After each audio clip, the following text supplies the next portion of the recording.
Thank you, Chris. Yeah, my name is Todd Rosedahl. I've worked at IBM for 25 years. It seems like forever. And all in power and thermal management. It's been fun to see some of the industry shift. It's been fun to be a part of the OpenPOWER and get to work with a lot of other companies. And you can see up here that we have, this pitch was from me, from Justin Taylor from IBM, and then a guy from Intel. So we are collaborating with them, not just on OpenBMC, but on a lot of power management things, which has been interesting.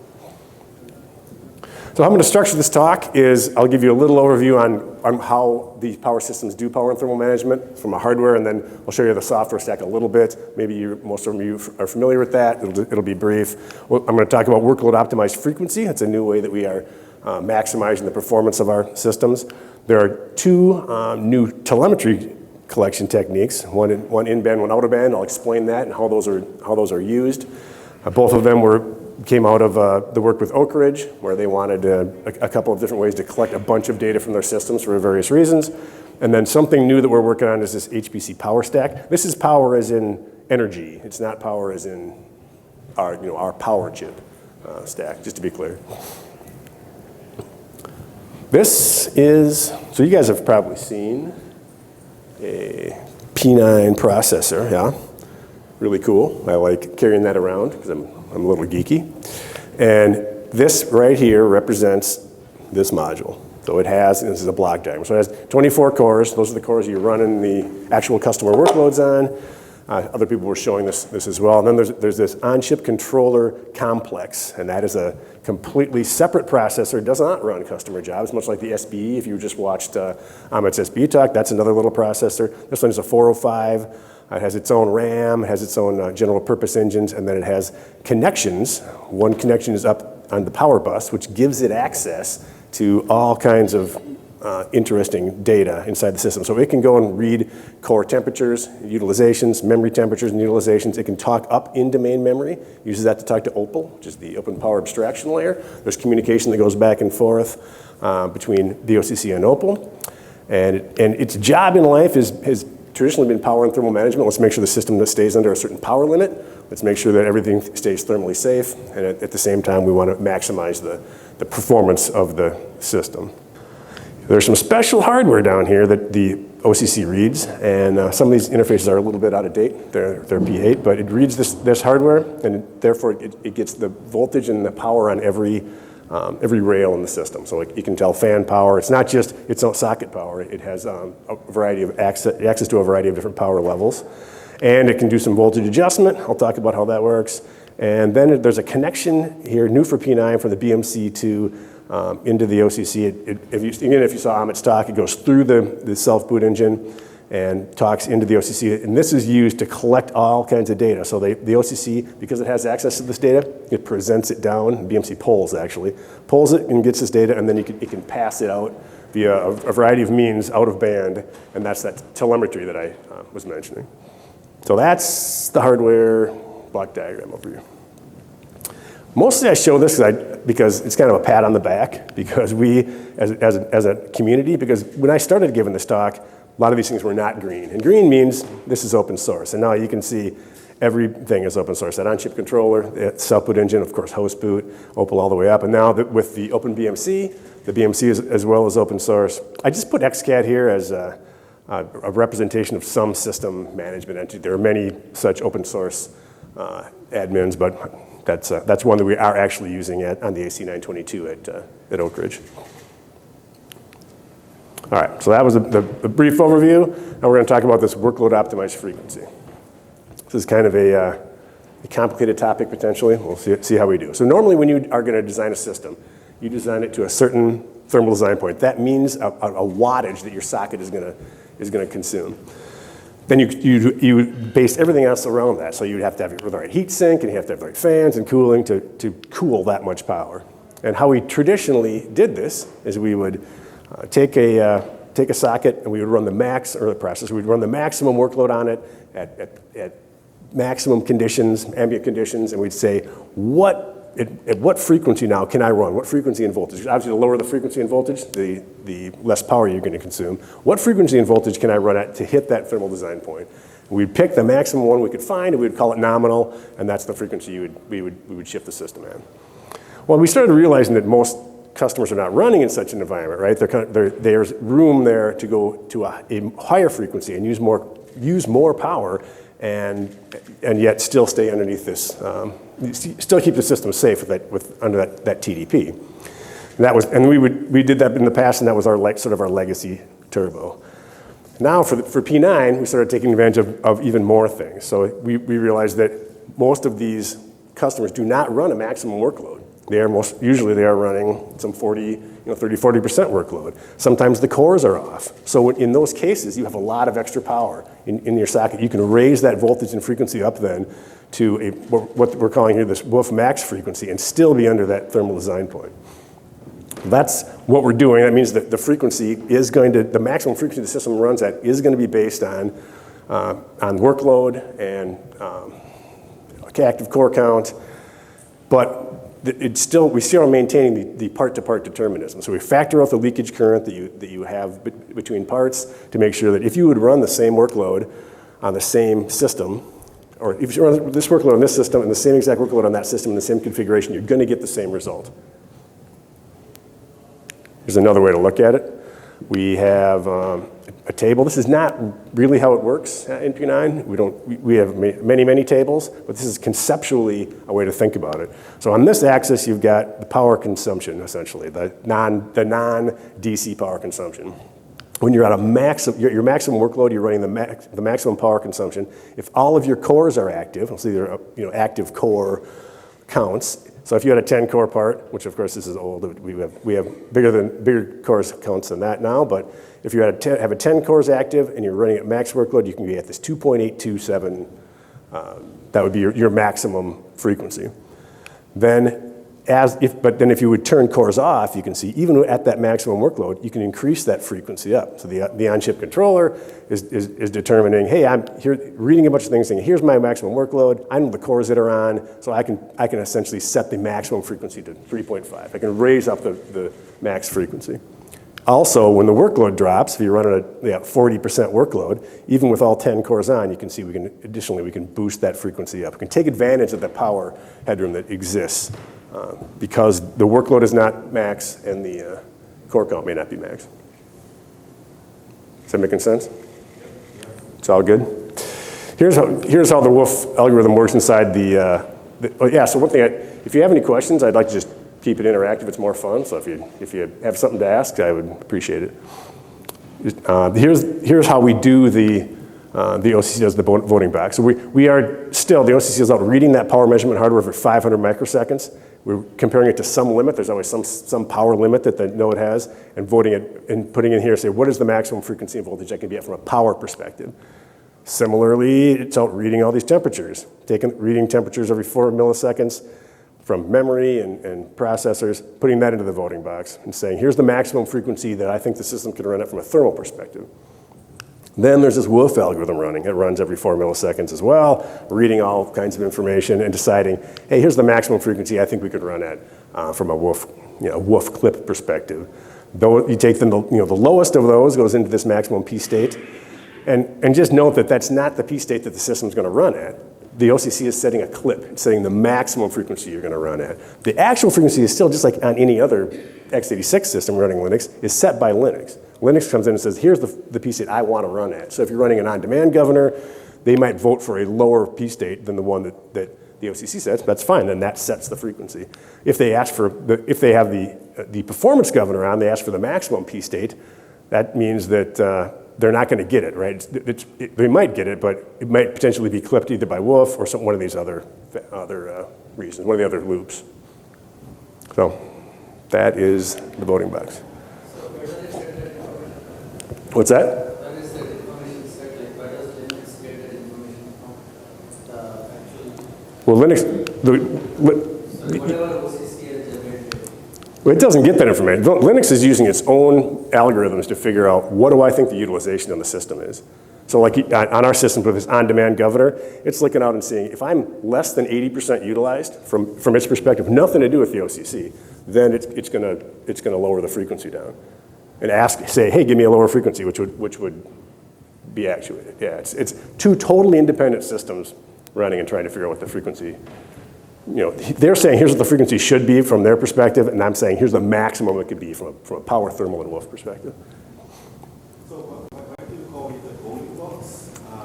Is it a forum of Yeah. No, but probably, maybe not the best term. We've always called it a voting box. It's really just, of these two, whichever one is the lowest wins. And then here, similarly, the lowest P state is the one that's going to be put here into the maximum P state box. Yeah? The Wolf algorithm, do you have control over how that operates or how that makes decisions on what kind of P state to? It's all open source, so there is control. But you mean, does a user have control? Does the system designer? The system designer has control of how the WOF algorithm runs, yeah. And I mean, so if you go back here, it's really a series of many tables, and those tables are generated when we build the system. It's a per chip table. So exactly what's going to be picked here is based on many discussions and an algorithm to say, all right, what frequency can we really run at if we're in this particular condition? That goes into that table that then gets loaded. It's in the flash, and then the OCC uses that table. So, yeah. Yep. All right, let's move on to this telemetry. So there are two schools of thought here with data collection. There's in-band and out-of-band, and both of them have uses, and both of them have drawbacks. So one method is you go in-band. When I say in-band, what I mean is you're using the actual processors the customer would run on to collect this data. So that affects your system performance because you're using resources that the customer would want to use.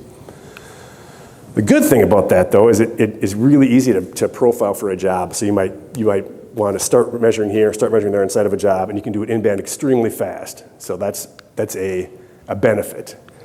Now out-of-band is also okay. The good thing about the out-of-band is you're not affecting your system workload at all. You're measuring from this on-chip controller or from the BMC and gathering the data, and you're not affecting the running jobs. That's a really beneficial aspect of out-of-band. And the other thing is, when you go out-of-band, if you really need this data all the time, your OS could crash and you wouldn't have the data. So if you're using it for something critical, you'd want to go out-of-band. The problem with out-of-band is it's traditionally really, really slow, right? And you have a lot of network problems. It doesn't scale, whereas this certainly scales well, but it doesn't scale up into 300, 400 nodes. And I mean, nobody likes IPMI, right? Think how slow that is. That's one way people traditionally do it. You go and you grab some power, some thermal information. That's no good. We moved to REST on OpenBMC, and now we're moving that to Redfish. It's better, but it has similar scale issues, actually. Now, and there's something this is not new. This is something I needed to mention, though. It's something called Aimster. It is an open source program, and it runs up here on this laptop. And you can use that to tunnel all the way through the BMC into the OCC and collect all this really detailed sensor information really fast. So that's I have a chart on that I'll talk about. But that's good for profiling sections of jobs. And the new thing, so this in-band path is new, and I'll talk about that. And then this crassd function is new. There's a WebSocket that gets subscribed to, and the BMC just pumps this data out. And we streamline the data down, so it's just a couple bytes per sensor, and if there's a change in a sensor is the only time it gets streamed out. So once a second, the BMC will pass this data back to a service up here. And that has been the answer, I guess, so far for Oak Ridge. That's worked very well. It scales, and I'll show you a demo on that, hopefully. So first, let's talk about these in-band sensors. So there are 40 different types of sensors, over 400 total. They're all time-stamped. What's kind of cool about this is the OCC and the OS and the GPU. I don't show the GPUs here, but there's an out-of-band interface from the OCC to the GPUs where we're measuring data from them. All of those are time-stamped with the same timestamp. And we made the NVIDIA guys use the OS timestamp as well. So if they collect data in band from the GPUs, it can all be correlated. So you gotta know that, right? You have to know when this data is collected in order to line it all up and have it make sense. There is an accumulator and an update tag. here so you can get energy, so you can read, hey, how much power did I use here? And then it just adds up how much power did I use here in time, and then you know how long that has been, and you can calculate it, get an energy calculation. There's mins and maxes that are supported. So the OCC will say, what's my min and max temperature, or voltage, or power over a certain time period, and then you can come down and clear that. And all of this has been put into the standard Linux LM sensor utility. So this is new. I don't know how many people are using it, but if you load that LM sensor utility, you can, from user space, go in and grab all of that information and use it for whatever purpose you need. So we push, every 10 milliseconds we're pushing some of these up. And some we push up every 10 that are really important, but we make sure that all of them get updated every 100 milliseconds. So that's really not that fast, right? I mean, it's not as good as I'm gonna show you that Aimster is, but that's decent for profiling some jobs. And if you want a longer period of time, certainly if you're doing something over seconds or large jobs, this is a decent way to go.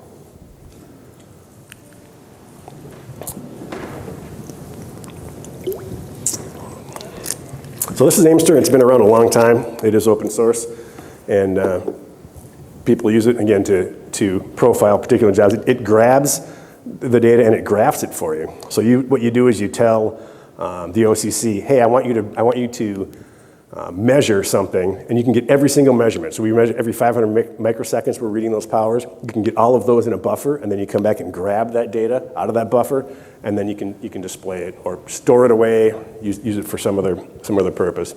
It's pretty handy, but again, it's kind of for a shorter period of time, like just a second or two. It's not going to just be streaming data for you. But this new crassd service stands for Cluster RAS Service Daemon. This will do that. Again, this is the same picture now of your compute node, BMC, OCC, and everything. The BMC is gathering these sensors. Maybe it's from the OCC, maybe they're gathering on their own, like from fans, voltage regulators. And if that value changes, then every second it will push that data out to crassd. Crassd then, okay, well, so I'll give you the use case for this.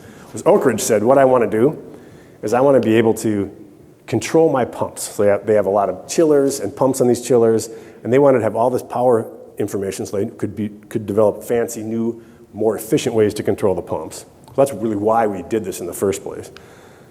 So we push this data up, and the crassd service then allows other users to register for that data, and so that's what they do at Oak Ridge. They have another node that registers for that data, and then they're graphing it and figuring out how to control their pumps, and using it somewhat as a proxy for utilization as well. Then the crassd service as well, we haven't got this done yet, we're working on it.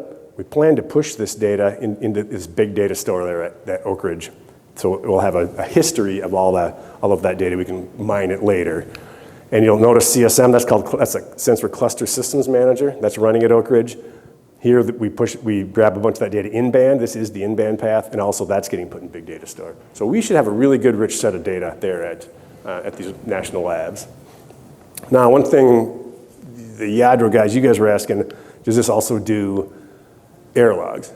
And it does. And how that works is if the BMC has an error log, that something broke, a fan, a power supply, it will then push that data.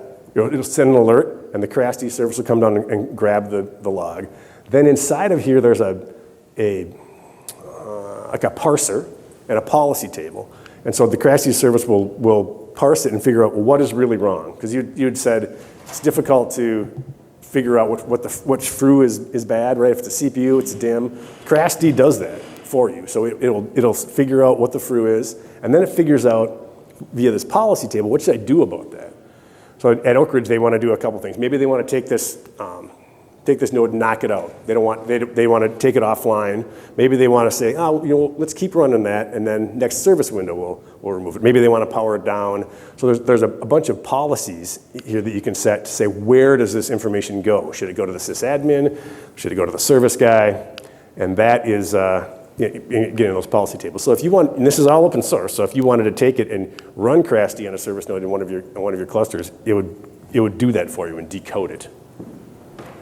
Is that? Is Aimster and the crassd running using the same APIs and protocols too? No, totally different. So Aimster is actually polled, if you go back to this. So Aimster is sitting here and passing something to the BMC and then saying, hey, do you have my data? So it's all polled interfaces, all three of those. The new thing about this crassd is it's a WebSocket and it's pushed. So the BMC is just pushing that data, which is why it's so much faster. And we were able to scale this up to 300 nodes. So you have one service node to 300 nodes, and it can continually stream from all 300 of these nodes and have minimal impact on the network. So those are, both are standardized protocols. Probably one is IPMI and the other is REST.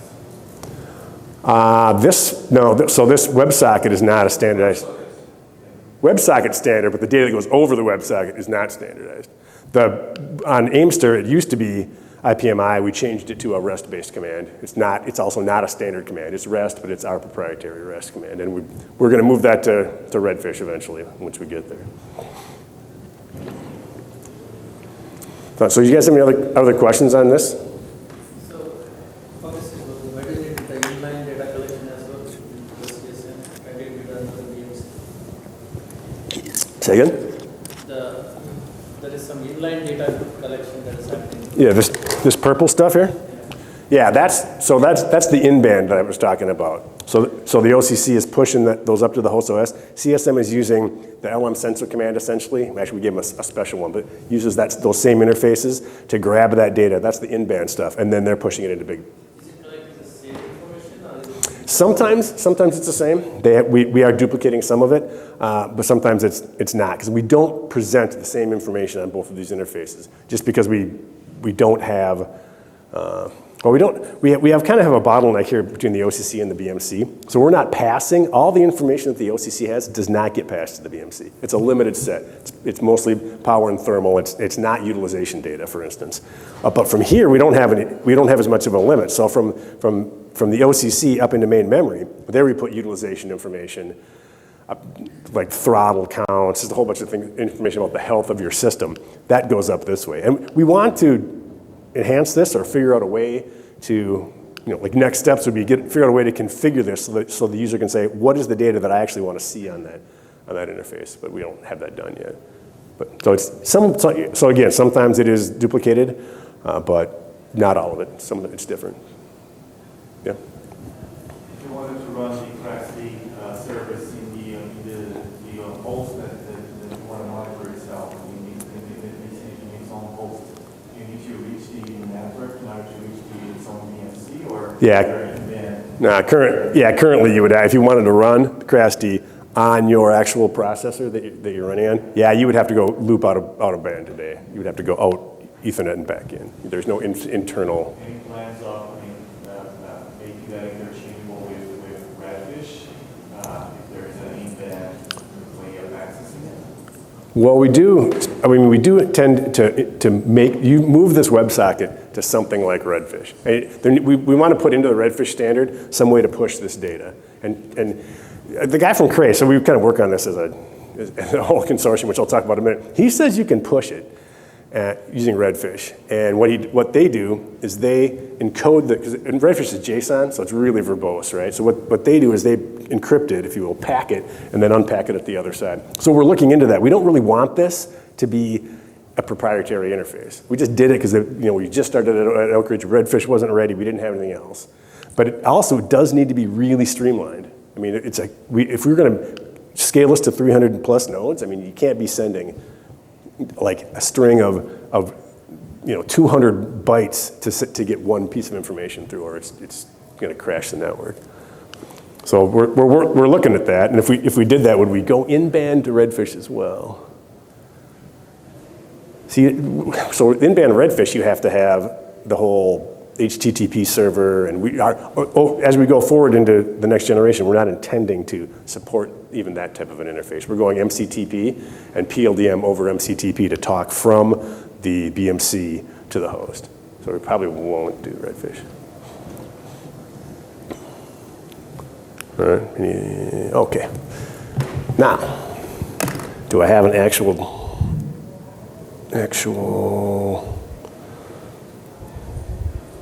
What happened there?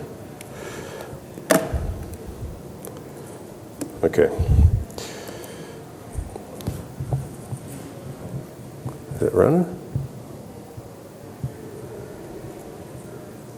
If you alt tab from PowerPoint, sometimes it flags off the secondary screen. Just like the exit from the presentation mode. So what do I got to do? Do you know? So I can't, I mean, I'm displaying, but it's not showing it.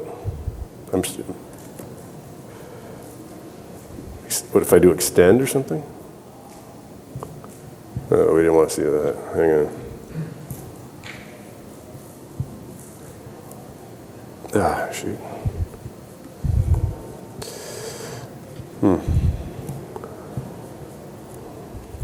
Oh, now I lost my cursor too. This is awful.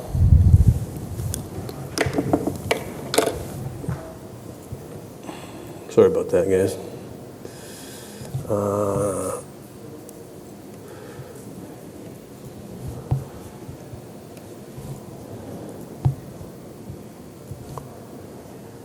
Okay. There we go. It's not really showing much interest. Is it moving? Yeah. Okay. So this is what the output looks like on.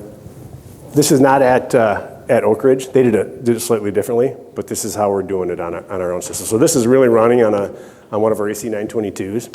So you can see the fan tack. There's not a lot going on. I'd hope to pick a node that had some good action going on it, but this must just be sitting at idle. But you've got, there are dual rotor fans, for instance, and one runs a little faster than the other. So you can see that your fan tack is pretty stable, but separated by a few, I don't know, a few hundred RPM. You got your power supply powers, and then I talked about the powers and all those rails, and you can zoom in on this and isolate it down to where you can see better what the actual numbers are. You got temperatures, and look at all those temperatures. You got your DIMMs and your CPU sockets and all of your temps. And if you watch this, you'll see the power will go up and all your temps will go up, and the power will go down and your temps will go down. And you can store this away in a file and analyze it later. So it's yeah, I think it's pretty cool. Now let's get back to the other presentation, which. Can I just drag this over here? Can I go? All right, perfect. All right. Next is a new initiative out there called HPC PowerStack.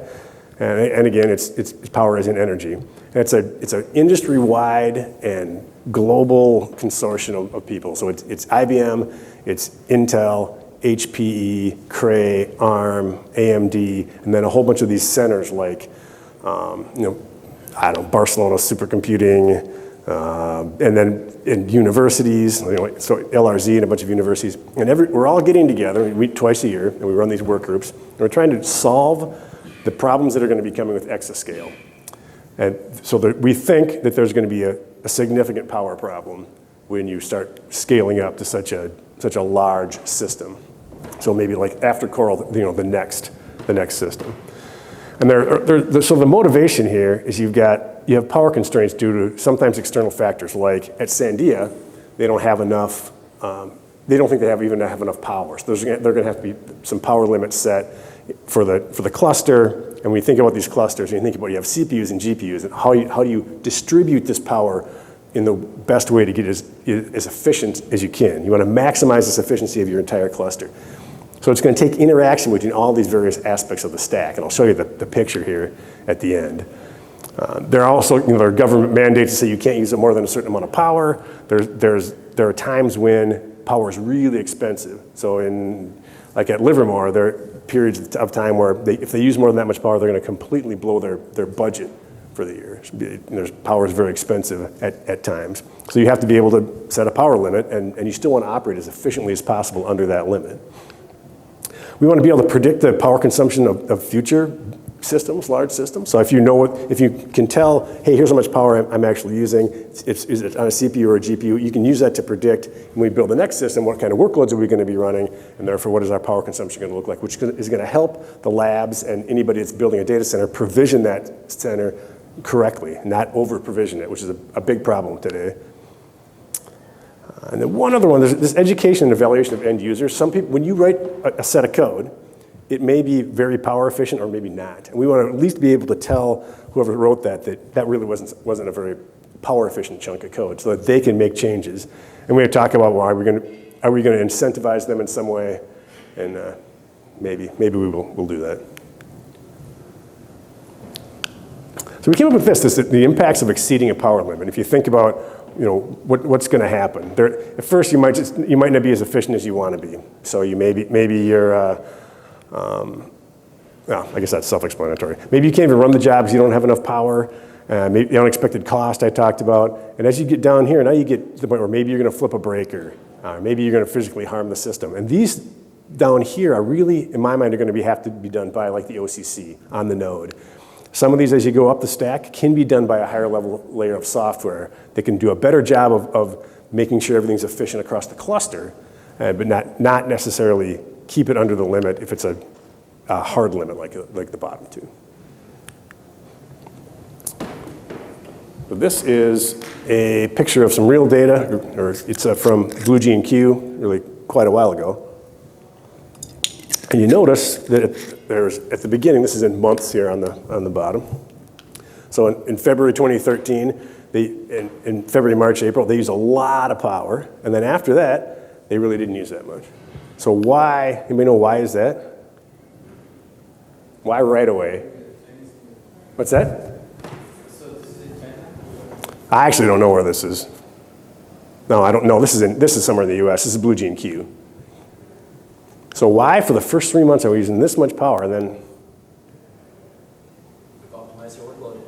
You're trying to run top 500. You're running LinPack. That's exactly why. You're running LinPack. You got to get that score. You got to get on the supercomputing top 500. So you run LinPack. Do you run LinPack? The rest of the time, you never run LinPack again. No, LinPack's dumb. So other people are running their jobs, and this is how much power you actually are consuming. So they provisioned this Blue G&Q for this much. So all that extra infrastructure, all your extra cooling and regulation was all done for this power level, when really it was just unused, paid for, and so they learned a lesson from that, or were trying to learn a lesson from that. So what you'd really want to do is you'd want to just provision for this. But now you can't run LinPack, right? How do you run LinPack if you're just going to provision for this? So what we're thinking is that you would be able to, you might have to provision for this. What I'd like to do is actually change this so that you don't have to run LinPack over the whole cluster, and maybe you can predict it instead of having to run it. But I don't know if that's going to happen. But what you could do is you could have this provision for this much power, but then know that you're going to shift that power to some other system, some other cluster, some other area inside your data center. But no matter what, you're going to need, if you've only provisioned for this much power, you're going to need here to enforce these power caps. So there are going to be power limits set that are going to affect the performance of the system. I don't know. And here's another. So that's one motivation. That's why we're doing this. And you saw many other motivations, but this one is really interesting to me. So this is IPCs, so instructions per cycle here, and this is the Sandy Bridge. They're Intel processors. The Sandy Bridge, and next is the Broadwell, so going up in generations.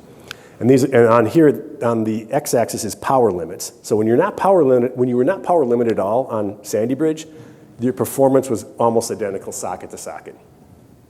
When you were under a power limit, it was different. There was a variation in the amount of power because, again, you have one socket's a good one because it has low leakage, then you have one that has high leakage.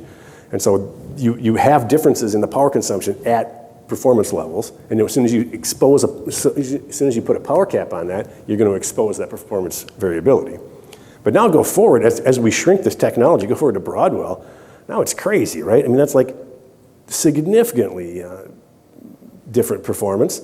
And even when you aren't under a power limit, which is there, you still have manufacturing variability. And Intel does expose this. So in their processors, they say they're going to run in some range, and they do not worry about the fact that there's non-determinism. They let at least this is my understanding, they let HPE or whoever's building the system worry about how do they tune that system to avoid that variability. So what I would like to do is, okay, so what are we going to do here? So you would need to know the power and performance of each socket, and then you'd be able to tune, give if you have a bad socket, you would give it more power. If you have a good socket, you would give it less power, and that way you keep your system running as efficiently as you possibly can. So you need to somehow know the power and performance profile of the sockets, and there was just some research done in a paper published that sort of proved that if you do that, you will do better than any of these other algorithms. Instead of just using an average power cap, if you do that, you're gonna cause this performance variability between these two particular sockets, and you're gonna have jitter. And if you think about a big HPC system, this is all about the last man home, right? So you're running an application, everybody runs for a while and then you stop, and then you run for a while and you stop, and they all have to wait for everybody to finish. So whoever's the slowest node essentially sets the speed of how fast that job processes and executes. So what you would want to do is maybe move slow nodes into one spot and run all the slow ones together, run a different job on all the fast ones, and be able to maximize the efficiency. That's one idea. So this is a histogram, so how many systems are running at that particular frequency. So the spread here is about 535 megahertz. So this is just saying if you just let them run, you're going to have this kind of variability between your nodes. And this does happen. This happens on GPUs especially. You have these GPUs have a wide variety of performance levels and power for performance. So at Oak Ridge and these places, they have to take some of these nodes that are slow ones and kick them out essentially. Maybe they have slow GPUs, so they do have to worry about this. So I don't think this problem is going away, that you're going to have this manufacturing variability. So I think we need a way to solve it and make efficient clusters. And by the way, this doesn't just apply to HPC. I mean, I think the problem is the same in a cloud, in a massive cloud. You're going to have the same types of problems. So what is going to solve this, or we think is going to solve it, is something called GEOPM. This is an open source, open source set of code. And its job is to do this balancing, or at least help with the balancing. Intel originally did it. They wrote it. We have ported it to Power, so it is running on our Power systems at Livermore. And we're experimenting with how to make this work. So this is one thing this HPC PowerStack is trying to do is we're trying to use GEOPM, figure out some algorithms to be able to solve this problem. So GEOPM would run, if you look at think of the AC922 and the socket I showed you, right? It would run on one of those cores. And what we do at Oak Ridge is we actually use core isolation. So you'll take a couple cores anyway off, and they are just doing administrative tasks. They aren't running customer workloads. So you would run this on one of those isolated cores, and it would collect power and performance information then from the OCC. And then it would be able to know all that. I see the job that's running. I see its performance characteristics. It's a hot job, and I also see that this socket is a good one or a bad one, and it can do this characterization and then be able to balance. And it's hierarchical. It scales. So you would have one of those cores running that instance of GEOPM, and then the other core the other socket would also be running an instance. Then there would be an instance up here at this level also running on another instance of GEOPM also running on that same core. So that in that way you'll have one master GEOPM instance running somewhere that has a view of the entire system.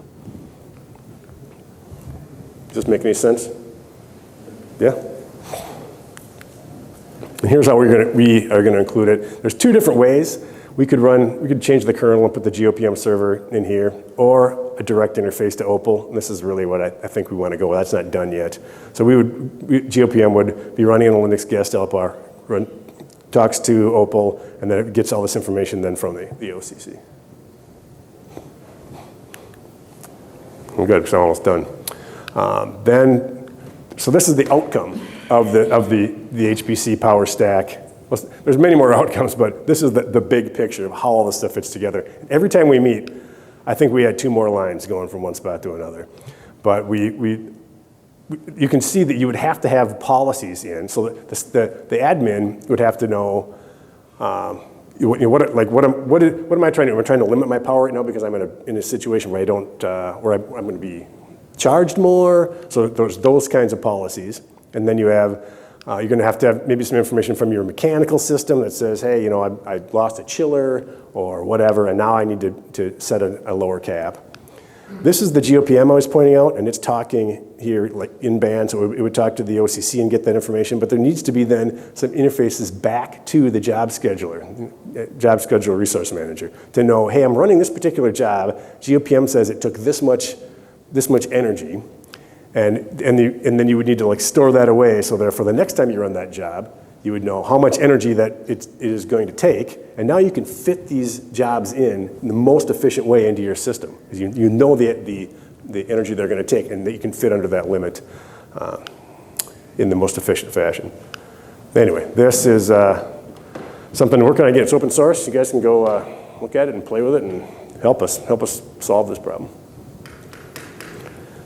That's it. Anybody have any other questions? You mentioned that the OCC in the power system, they are able to pick up 400 resource control sensors, right? I guess the number of them are on the GPUs. But I have an impression that we are not able to control the GPUs throttling themselves, right? This is done by the NVIDIA core themselves, right? So GPUs have their own throttling, so they're running just like the OCC is running. They're running and they're doing their own temperature control. They're doing their own. If you put it in a mode for energy efficiency, they're lowering their voltage and frequency as well when they're not being used. But in addition to that, we have an out-of-band interface. This is on our SXM2 connected GPUs, you know, NVIDIA GPUs on the AC922. We have a special out-of-band interface from the OCC to the GPUs that I had them add. And on that interface, I can set power limits and I can get temperatures. So the OCC is doing some active balancing between the CPU and the GPU. I'd have to give you more details on how it works, but there's definitely an interface there where we can set a power limit. So if you would lose a power supply, say, and all of a sudden you have to cut your power in half, the OCC says, well, I'm going to lower my power, and then we give a new power limit over to the GPUs based on whatever the system power requirement is, and then they lower the GPUs lower their power, and you're underneath that limit. Because not only on the node level, but also for GEOPM to really be really efficient on an HPC, you have to combine data not only for the processors, for the CPUs, but also for the GPUs, potentially other. And exactly, the memory subsystem, absolutely. The GEOPM is not just going to talk to the OCC. It's going to have to get information about all those different components so it's able to balance. So at one level, we'd want to be balancing on the node, one instance of GEOPM.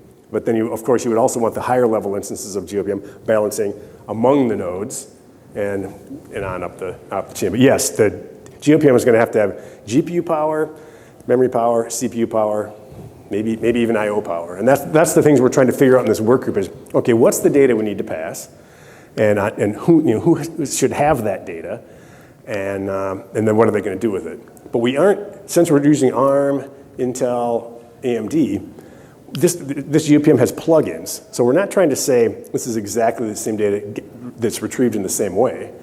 We're going to say there'll be a plugin to get this data from the OCC. Different. You use RAPL, for instance, on Intel to get the data from an Intel chip. There'll be different interfaces down here, but want to accomplish the same thing.